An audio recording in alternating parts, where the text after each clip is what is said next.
Family and friends, if I could have your attention one more time. In just a few moments, we are going to begin our service for Delores Zemsky of blessed memory. Before we begin, if I could ask everybody to make sure their phones are off, any noise-making devices have been turned off. On behalf of the family, I want to thank everybody for joining us here in the chapel, and for those who are watching on the live stream, and for those who I asked to move along, I do want to apologize, and I want to mention that there will be opportunity later at Shiva this afternoon until 4 p.m. at the Brookdale Northbrook, and on Wednesday and Thursday evening from 6:30 to 9 p.m. at the Greenberg residence, where you can offer a more extended version.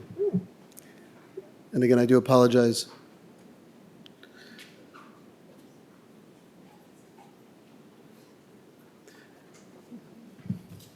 Officiating our service today is Cantor Stephen Storr of Congregation Beth Shalom. The cantor has already performed the ancient act of Kriya with the family privately before.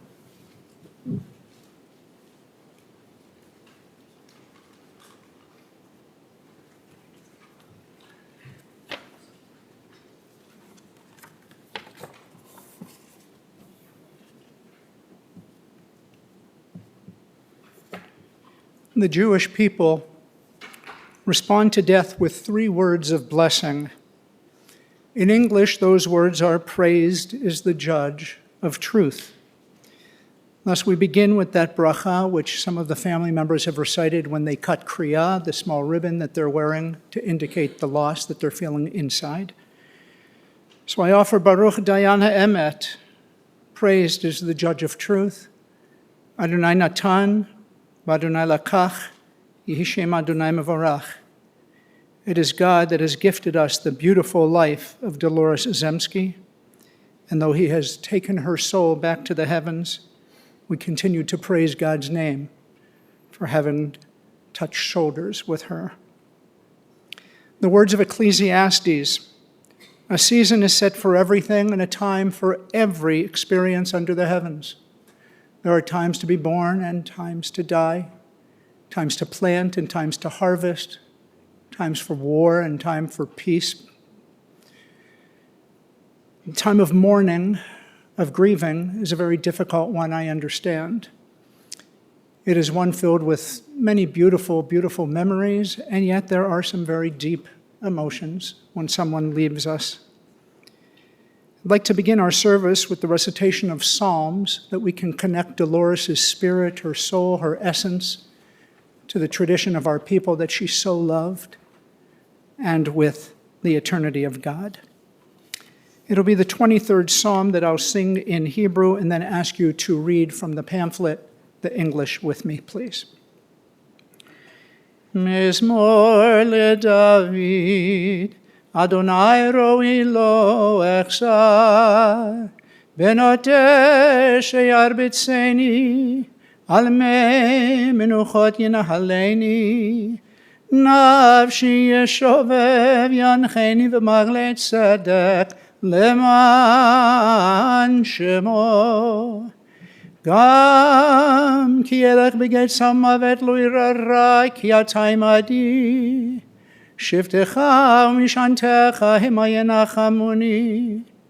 Taroch lefonai shulchan neged sorerai. Dishanta v'Hashem enoshi kosirevaya. Aktov v'chesed yirdefuni kol yemei chayai. V'shavti b'vet Adonai liyorech yamim. If you would, please. The Lord is my shepherd. I shall not want. He maketh me to lie down in green pastures, and he leadeth me beside the still waters. He restoreth my soul. He leadeth me in the paths of righteousness for his name's sake. Yea, though I walk through the valley of the shadow of death, I will fear no evil, for thou art with me. Thy rod and thy staff, they comfort me. Thou preparest a table before me in the presence of mine enemies. Thou hast anointed my head with oil, my cup runneth over. Surely goodness and mercy shall follow me all the days of my life. House of the Lord forever. It always seems like it's a sad psalm, but it is really one of hopefulness. The psalmist says we are going to walk through the valley of the shadow of death in our lifetimes. We are going to experience loss and grief and a lot of pain. But the psalmist goes on to say, I will walk through the valley of death. I won't get lost there. I won't get, if I may, a valley is like in a depression of land. And we feel that sense of valley. We feel like we're depressed and we're in that valley, and it seems like there's no way to get out. There's no way to continue on in life without Dolores in your lives. How do we get through? Well, it's really just time and love and memories and faith. And I hope all of those will be very strong aspects of your soul, your spirits, as you continue to heal. It's a day that we cry over the fact that Dolores has passed on, but also a day to celebrate what she has passed on in values and in love to you, her family. But only 2 days after July 4th, Delores Zemsky found her spiritual independence as she took her final breath. Her journey was a blessed 89 years, as well as being blessed by having found love with Jean for 60 years. Together they raised 3 children, Alan and Judy and David of blessed memory. At the time that he passed, Alan, I believe you said, was a senior in college and Judy a senior in high school. And though it had been 41 years since his passing, Dolores never really shook off the anguish of that profound loss.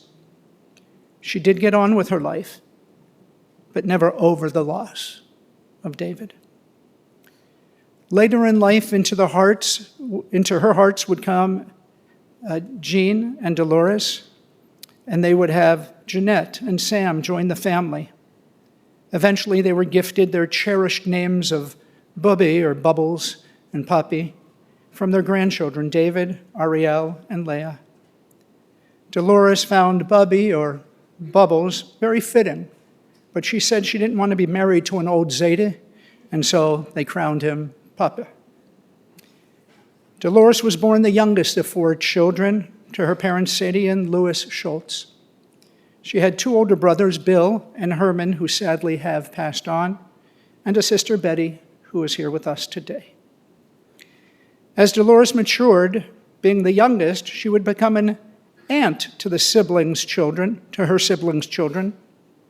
as well as a steady babysitter, I'm told, for nieces and nephews. I was told that she was adored by them, which created a long-lasting bond, no matter the geographical space that may have come between them. Dolores would enjoy her early years going to Marshall High School. She would reminisce about her early years with her children and grandchildren and made sure that you all learned the Marshall fight song. As a teenager, she would become, as many would, a lover of music. She'd listen to her rock and roll records and other mainstream genre. She knew them all so well that she became a champion player of Name That Tune, if she would do so with others. A few of her music faves were Frank Sinatra, the Beatles, and on Sundays, you told me, you could find her listening to the Jewish Hour on radio, which played klezmer and cantorial song. She had grown up under the influence of her parents, and they also would listen to classical music together. Thus, she ultimately amassed an impressive record collection. This past Sunday, I'm told, she was to go with her dear Celeste to the library to listen to some klezmer music.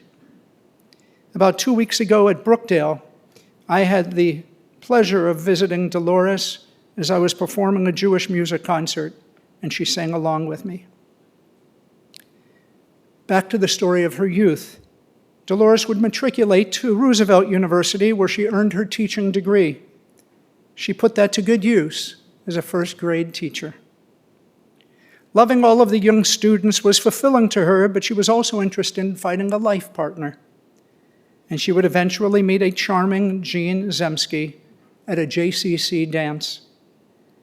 Dolores would eventually, instantly, they found that they had a couple of things in common, such as both of them had birthdays in January, and both were first-generation Americans as their parents had come over from Eastern Europe. They decided to date, and to do so, it took Jean some effort to schlep from the south side up to where Delores was living, all the while running the business. But it was worth it. Dolores' father, a tailor from Vilna, I was told, did not approve of Jean when first he met. It wasn't so much that it was going to be a mixed marriage, one of South Sider and West Sider, but rather Jean showed up at Dolores' parents' home, and Jean's suit, it is said, according to the keen eye of her father, the tailor, was schlumpy, not well fit. In time, based on Jean's character and Menschlichkeit, which we all knew about, he would meet all of her father's expectations. And I believe that Dolores had kept her father's treasured sewing machine, and I think it's now in your home. They would be wed in October of 1962. Dolores' preference was to have a summer wedding. She was a teacher, and after all, the teachers had summer off. But it conflicted with the schedule Jean had in his business, because the summers were also times that his employees needed to take vacation. So October it would be. The two of them, it was defined, were equal partners in life and in business. They loved being together. They loved their condo in Florida and later their home in Boynton Beach. Jean loved being down there to play tennis. Dolores preferred the sample flea market. Over the years, when desiring to travel, either by flight or by cruise ship, Dolores found Mexico to be one of her favorite spots. She could have her fill of guacamole and chips while sipping down a pina colada, always reminding the bartender to make it a virgin pina colada because she was barely 21. While they shared many common interests, there were some obvious distinctions the family shared with me. Dolores had, shall we call it, Sitzfleisch. She had patience for certain things, such as watching Leia in her swim meets. Spending that manner of time captivated Dolores, while Jean only managed to sit for shorter periods of time. The same was true about spending time at the one-armed bandits in the casino. Dolores was quite content playing the slots, while Jean would be found meandering around the casino. Family had taken Dolores, I'm told, to the Rivers Casino recently for her 91st birthday. While she found the cacophony of the casino floor to be exhilarating, she would equally love her time peacefully sitting and playing a good game of cards with her grandchildren at home. And it was Bubbles that you told me was the one who would often come and take car rides with you or come over if you were taking homecoming pictures or other things. She just loved the serenity of being amongst you all. As Dolores and Jean matured as a married couple, they would honor the deep loyalty they shared to their Jewish upbringing and to the land of Israel. Not only did they have the chance to visit and get to know the land and the people, but they would become philanthropists to a number of institutions, universities, and hospitals alike. Dolores fell in love with Israel, the family shared to me. It would become so dear to her that the family noted that it was her only bucket list item that she didn't truly fulfill to its fullest. She often opined to go back more often, declaring that she would go back in a heartbeat. In Chicago, Jean and Dolores would join and bring their children up at Lincolnwood Jewish Congregation, where Jean would join the Board of Trustees. In 2006, the family migrated a little bit more north and joined Congregation Beth Shalom. We all came to know them as dignified, generous, and honorable people. Before I continue, we should be hearing from those who really knew her best, her mishpacha. And thus we will hear from Alan and Judy and Sam, and then her crown jewels, her kleine Engelach, who aren't so kleine anymore, her grandchildren David, Leah, and Ariel.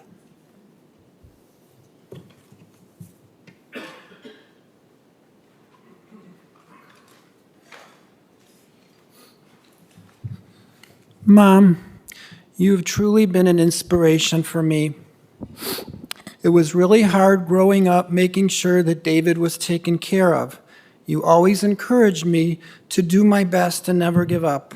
I cherish many childhood experiences, including taking that long driving trip to Florida when I started college at Miami with Judy when I was getting ready for college. I know that it was hard for you to leave your beautiful home in Glenview after Dad passed away, as you both had such a wonderful relationship. I know that moving to Brookdale was difficult, but you really seemed to enjoy all the activities there and meeting so many different people. As we both grew older, we had that special bond that always made our visits even more enjoyable, including your love for Trader Joe treats, which I always enjoyed bringing you, and you always liked to eat them. As time went by, it was nice to know you weren't on your own, and Celeste was able to make things a bit easier for you at Brookdale. Reuniting with Dad and David now, I'm sure you will be happy, but I will always miss you. Thanks again for being such a wonderful mom to me throughout my life, and may you be at peace now. I love you. Thank you, Celeste and Cynthia, for all you did these past 3 years, and a special thank you to my wife, Jeanette, for always finding the time for Mom. I know she always enjoyed your visits and the outings that you did with her.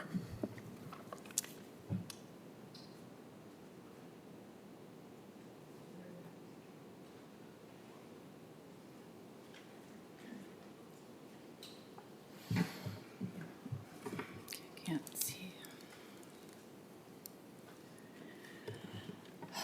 I first want to say thank you to everyone who called, texted, emailed to share your memories and stories. I'm truly humbled by the outpouring of love for my mom, how many lives she touched, and how much she'll be missed. I feel like I've been on autopilot for the past 6 years, consumed by taking care of my mom and all of her needs. As I sat down to write this, I was overwhelmed with the thoughts of what I will do with all the extra time in my schedule now. Then I remembered that for the next few months, I'll be spending it sorting through the myriad of tchotchkes that my mother collected. Every week I would see her, there was a discussion of how she wanted me to have this vase or this figurine and where she wanted me to put it in my house. I truly love you, Mom, but there is no physical way possible to do that. My mom was a unique character. She loved to be the life of the party and had to chat with everyone. She never met a stranger, and wherever we would go, someone would always say, "Delores, is that you?" We used to call her the mayor of Brookdale when she first moved in, and she knew every resident by name and where they were from. People were just drawn to her. My mother never left the house without makeup, a perfectly chosen outfit, accompanied by a very big, flashy necklace, bracelet, and earrings to match. Clip, because she chickened out of getting her ears pierced 3 times. This is one of her more subdued choices. Somehow, it always looked so good put together, and people loved it when she stopped to compliment something she was wearing. She got so excited. She lived by the rule, never leave the house without lipstick, as you never know who you could meet or see that you know. My fondest memories of recent were the times she got to do things with me and our kids after my dad died. She hiked up 2 flights of stairs to watch a 3-hour boring swim meet and wanted to know all the gossip about each of the swimmers. She attended homecoming, turnabout, and prom pictures. She even traveled with our family to Mexico. A highlight for her was the 5 a.m. road trip to Rockford to see David do the morning news. We had such fun. The littlest things excited her. Probably the biggest highlight was last year on her 91st birthday when we took her to Rivers Casinos to play the slot machines. Her absolute favorite thing. All the grandkids, Sam and I, Celeste, were surrounding her as she played. She won $5 from the machine, and we celebrated it as if she won $1 million. She had the best time, and the smile on her face will stay with me forever.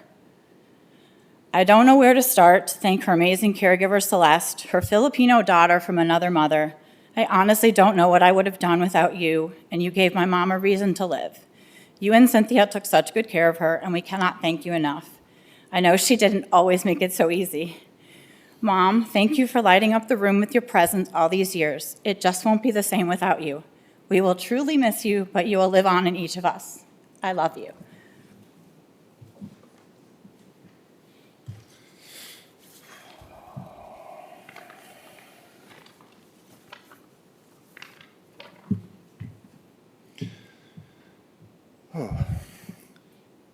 Judy and I want to thank everyone for being here as we say goodbye to Delores, and especially to all of our incredible, wonderful friends who are like family and who have been there by our side these last few weeks since my mother's death.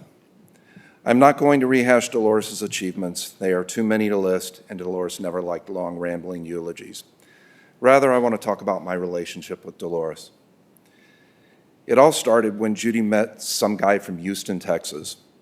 Delores always swore that the first time she met me, I was wearing shorts and cowboy boots. Boots maybe, shorts never. When Judy and I got engaged, Delores asked Judy, "Aren't there any guys from Chicago? Why do you have to pick a guy from Houston, Texas?"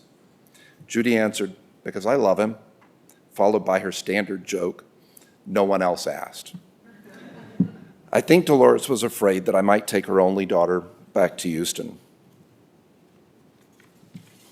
Well, when Judy and some guy from Houston, Texas, gave Delores and Jean grandchildren, and the first was named in memory of their son David, some guy became Sam. Fast forward 30 years later, she would tease me and tell me I was her favorite son-in-law. I knew better. I was the all-around favorite. Well, after her grandchildren. As a grandmother, Delores was unmatched, but I will let her grandchildren tell you about that. After Jean's death in 2019, Delores and I became closer. She would ask me to drive her to the beauty shop appointments on Saturdays. When I picked her up afterwards, her hair perfectly coiffed and heavily sprayed. I would reach over, touch her hair, and tell her what a nice job the hairdresser did. She'd always smile and brush my hand away and tell me that it has to last a week. And then she would threaten to mess up my hair. Brookdale did not have a Sunday night meal, so Delores came to dinner every Sunday night. After Jean's death, these Sunday night dinners grounded us as a family. We called it GP night.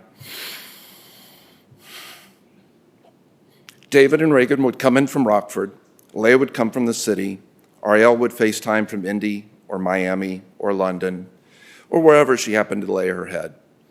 Ariel's surprise appearances always excited Delores. After dinner, she and I would talk about the business and the charitable foundation. She always wanted to make sure I included her favorite charities in the annual donations, in particular St. Jude Hospital. Delores loved a good children's charity. We talked about Jean. We talked about Louis and Sadie, Harriet and Morris. She reminisced about raising Alan, David, and Judy as kids. She talked about the loss of David. She spoke of her joys and she spoke of her disappointments. And when she was done talking, then came the mail.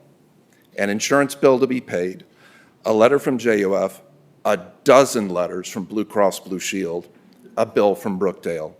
And when nothing interesting came in the mail that week, she would bring me mail from 3 years ago. "What do you think we should do about this?" she would ask. After seeing the date from 3 years back, I would respond, "I will take care of it, Mom." After she left, it found its way into a round file or a shredder. As Delores would do anything for her grandchildren, she reluctantly became a dog lover. She always loved a little snuggle from Archie. He will miss riding in the car in her lap and the crumbs under her chair on Sunday evenings. After we moved my parents to Chicago, my father joined us for GP night. Delores and my father would kibitz while Judy and I got dinner ready. When Judy and I were busy with back to school, Delores, Celeste, and my father would have their own GP night. GP night will not be the same without her. I know my dad will miss her. Delores lived a long, happy life filled with joy, tradition, Judaism, charity, family, laughter, and most of all, a lot of love. If Delores missed anything in her long life or had any regrets, I believe she would say she wanted to live long enough to see her grandchildren get married. Delores always loved a good wedding. We will miss her. May her memory be a blessing to all of us who knew her.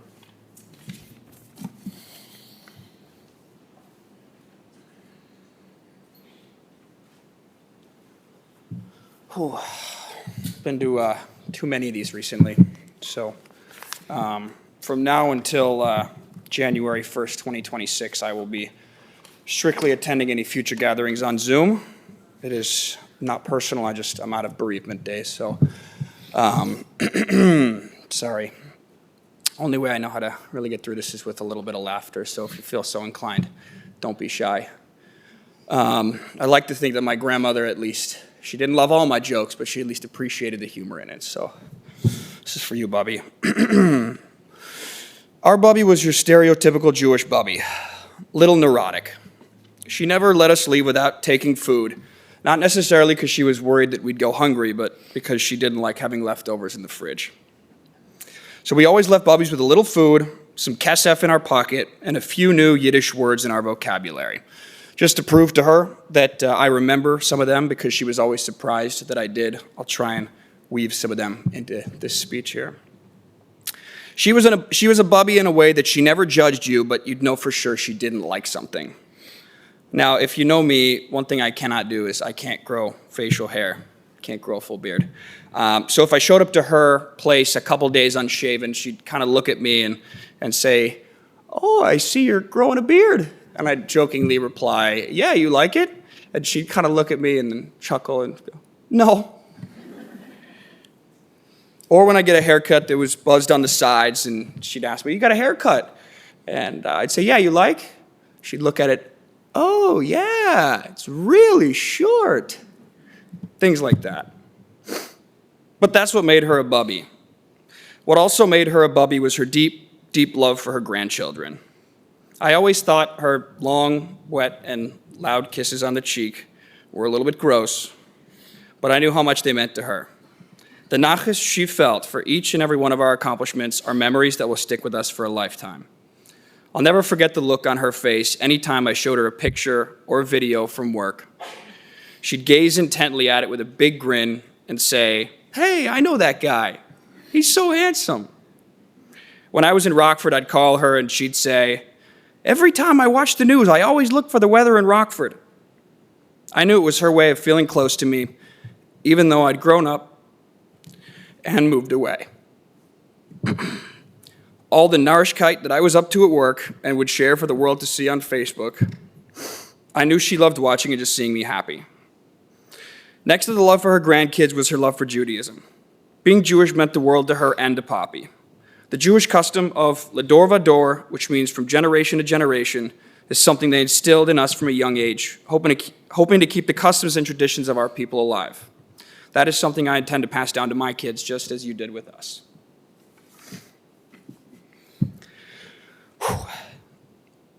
I was lucky. Her only grandson, named after her son David, my mom's brother, whom I never met. I always knew I held an extra special place in her heart. But in that heart was a hole from a son who she had lost, and a legacy I tried to live up to. That hole grew bigger after Poppy passed. The loss of a family member always brings mixed emotions, but I'm happier knowing you'll see Poppy again, and I hope when you see your son David, you think of me. Now, if both her and Poppy were still here, they'd have spilkies by this point of the speech, turn to one another and loudly whisper, "Genug already, sei gesund." So I'll conclude by saying thank you. Thank you for a wonderful 27 years. 27 years of knowing and loving you. You were the best Bubby anybody could have asked for, and I'll miss you forever.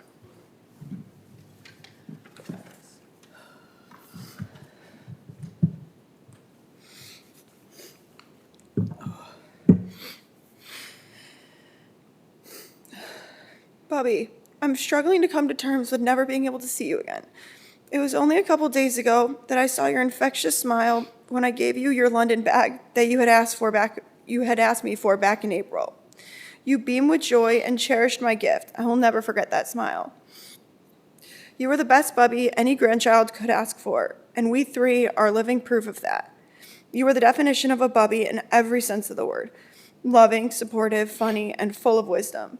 I wish we had longer with you, but I will forever cherish the memories we had with you. From your noisy kisses to being at all of our dance recitals, birthdays, sporting events, etc. You name it, you were there. One of my favorite things to do with you, Bubby, was watching Jeopardy together. Whenever I was home, I'd always try to plan my visit to be there around 3:30, because that's when Jeopardy was on. I'd bring over a milkshake or a smoothie, and we'd share it together. Chocolate milkshake, of course. Those are your favorite. You also used to just call me and ask me for a milkshake. We'd sit there and we'd watch the show and we'd try to guess the answers. And whenever I'd guess them right, you were so proud. You'd cheer me on in everything I got right. And you'd just say, "You are so smart." Like I had just won the whole show. You made me feel so special. It was such a simple thing, but it meant everything to me. This is how you were with everything. Anytime I told you something, you'd be proud, especially when I told you that I was going to London to get my master's. And I can't forget about the 30 boyfriends or future husbands of the grandsons, cousins, friends, neighbors, kids of your many friends that you'd so graciously provide for me. You were, as you showed me off to all of them in the dining hall at Brookdale. You'd say, "This is my granddaughter. Can you believe she's still single?" You were my greatest cheerleader, my matchmaker, and my biggest fan. Sundays were my favorite day of the week because I knew you'd be over for GP night or grandparents' night, our special tradition. It was something I really looked forward to. Anytime I come home, I'd plan it around Sunday.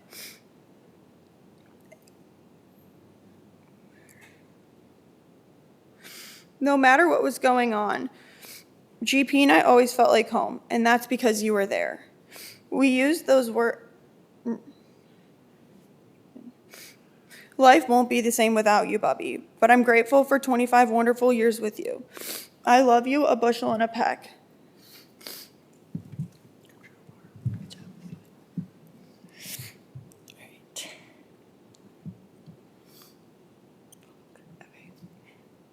Bubby, I can't believe I'm standing up here saying my last goodbye to you.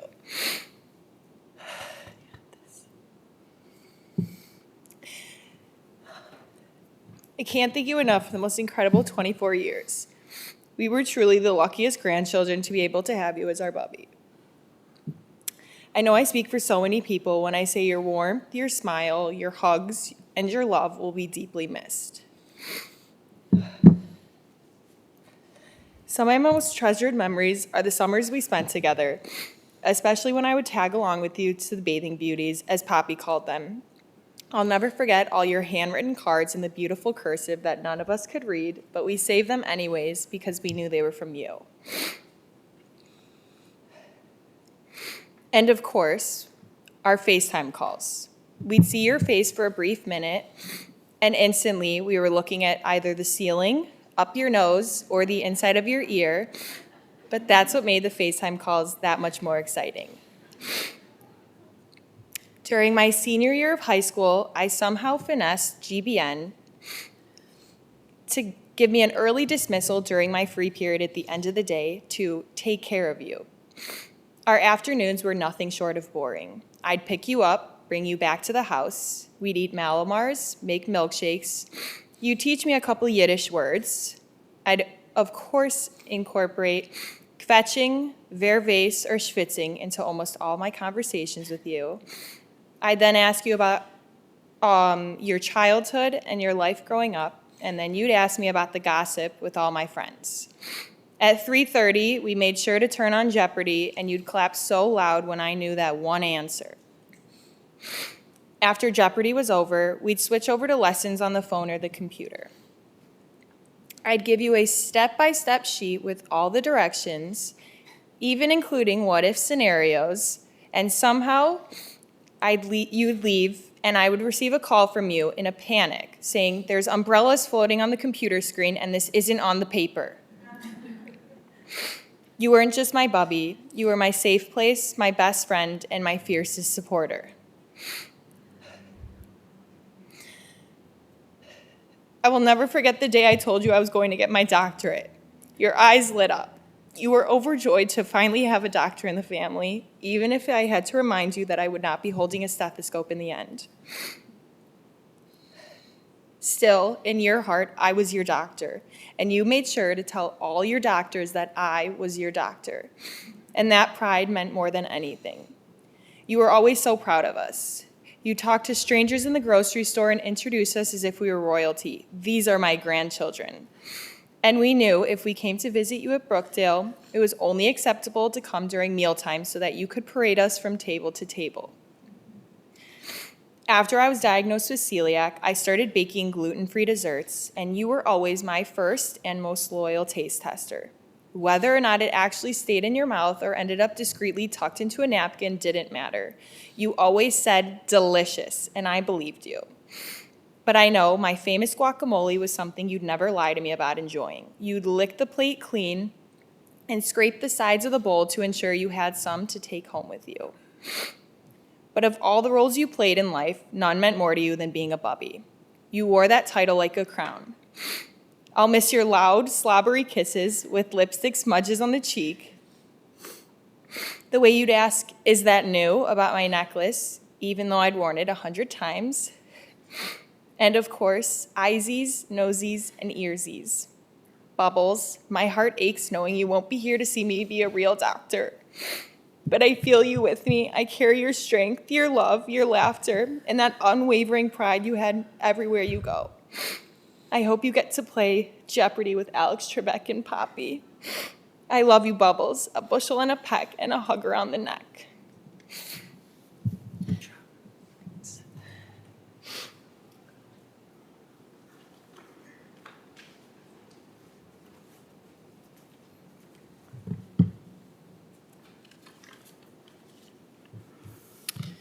As we've heard and noted previously, Delores and Jean were quite the couple.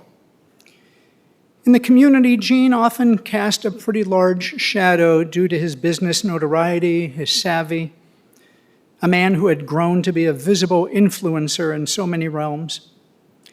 And Delores was always close by his side, always in his ear, but did not carry the same community gravitas as Jean did. But once Jean passed on, I was told Delores needed a new level of independence and began to exert her unique gifts. And thus she slowly inched out from under that shadow and found her way to explore some other dimensions in life. She enhanced her Jewish self by studying to become an adult bat mitzvah at Congregation Beth Shalom, which she achieved with some extra tutorial help from her grandkids while they were also going through their own Hebrew studies. How proud she was to reach that summit. And whoever would have imagined that Delores would run for public office? She did, and became the mayor of Brookdale, as you heard. She ran quite the campaign, going on whistle stops from dining room to card room, even into the rehab room if it needed to garner some extra votes. And elected she was with ease. Delores was natural and engaging with other people. There was no one greeter than her. She was the greeter extravagant. That was her superpower, attracting people due to her magnetism. She could be found greeting people in the foyer of the synagogue on Shabbat morning or at the Illinois Holocaust Museum and Education Center. That was a role, truly, that she treasured. She could also be found welcoming people in the front desk at the store, I'm told, donning her security vest just to keep the bad folks away. And she also made time for volunteering at Hadassah and Keshet, and you shared with me that she would read books for the blind as well. Delores spent her time in a few other ways, watching Jeopardy, as you heard, and Wheel of Fortune. She had a penchant for medical shows, such as Marcus Welby, MD, and Medical Center with that handsome Chad Everett, and more recently, The Resident or Medical Center. And maybe it was her intrigue with this genre of show that created an inspiration for her to start donating to St. Jude Hospital, which she did frequently. There are countless more anecdotes and Misa about Delores Zemsky that will be told throughout the generations to come. Those stories will keep her presence much more profound in your lives than the absence will be felt over the years. You shared with me that she never said goodbye. On any occasion, she might say, "See you later," or maybe sing to you, "So long, farewell." But she never wanted to say goodbye. That would be too final. And she won't be gone, because you will continue to hear those Yiddish words echoing in your mind. You'll remember the lessons that we heard about always wearing lipstick, just in case. Certainly, you will recall her most adamant advice, and that is to stay young. Bob Dylan wrote the original lyrics. May God bless and keep you always. May your wishes all come true. May you grow up to be righteous. May you grow up to be true. And may you stay forever young. However, it was her crooner favorite, Frank Sinatra, that put it this way. Fairy tales can come true. They can happen to you if you're young at heart. For it's hard, you will find, to be narrow of mind if you're young at heart. You can go to extremes with impossible schemes. You can laugh when your dreams fall apart at the seams, and life gets more exciting each and every day, and love is either in your heart or it's on its way. I don't have to go finish the song for you, but it ends by saying, if you should survive to 105, look at all you'll derive out of being alive. Here's the best part. You have a head start if you're among the very young at heart. Delores wanted you to live your lives out with viv and with vigor, like she did. To quote the television Misa, stay young and restless. Delores loved her soap operas, and her favorite, you told me, was As the World Turns. Thus, allow me this very short and final message.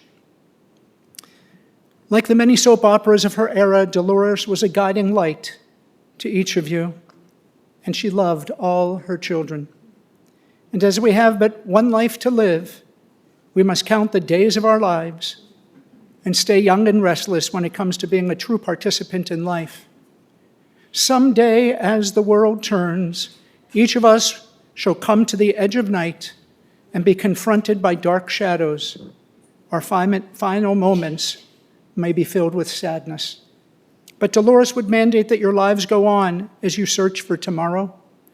As you do, keep Delores central in your heart as you recall this bold and beautiful woman. We have been blessed to know her,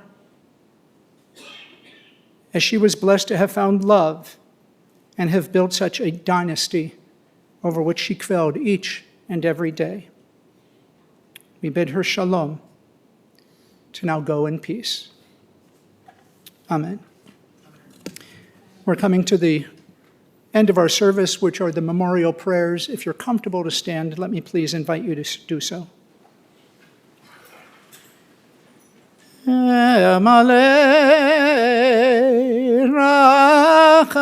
Rachamim shochen b'amromim hamitzei menucha nechona tachat kanfei hashchina b'ma'alot kedoshim utorim k'zohar rekiyam azhirim et nishmat Devosha bat Yaakov Lev v'Sara shalacha li'olama b'gan Eden tehei menuchata ana bal rachamim hastirecha b'seit knafecha li'olamim utzeror b'tzorachayim et nishmata Adonai hu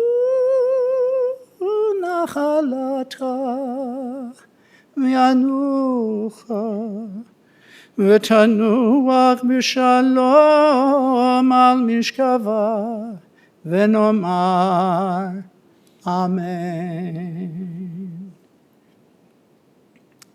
Eternal God, who comforts those who mourn, the life of one we love and long for is but now a memory. Although our gratitude for her precious life is great, our misery can overcome us. God, you are to be the fountain of life. By your light we seek light. Illumine this day of darkness and send this family comfort. Help them to embody the worthy qualities of their dear beloved Delores. Grant them the determination to extend their lives by helping enrich others. Thus will Dolores' presence continue among them, their family's life continue in spite of her absence. Thus will her memory be an enduring blessing forever. Amen.